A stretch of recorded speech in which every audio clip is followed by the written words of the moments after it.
The CSU Board of Trustees discussed issues regarding layoffs, ethnic studies, and affirmative action September 20th to September 23rd. Several members from Sac State's Be Free movement spoke in support of anti-racist training. We demand the Board of Trustees immediately implement a policy that mandates ongoing anti-racist training for all staff, faculty, and administrators.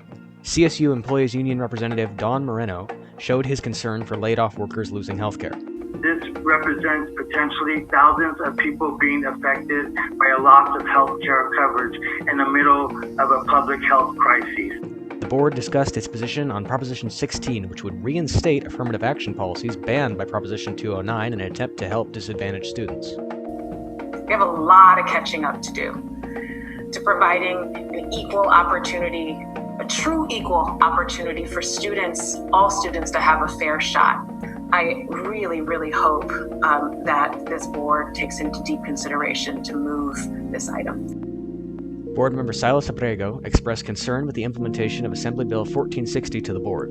The bill created a new ethnic studies requirement for future CSU students. And I want to have assurances that the Ethnic Studies Council is being integrated into the discussions. That's what the law says. Vice Chancellor Lauren Blanchard assured that the Ethnic Studies Council has been meeting and discussing core competencies.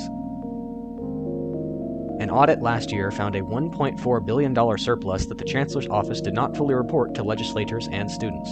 Board member Jack McGorry noted that the real rainy day reserve is $400 million, which provides 3 weeks of operating costs. The rest of the $1.4 billion has been appropriated to contracts, capital improvement projects, and other uses.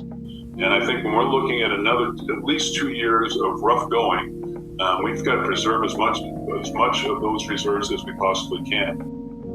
According to a report from collective bargaining specialist Joseph JELINCIC, 303 CSU employees have received a layoff notice.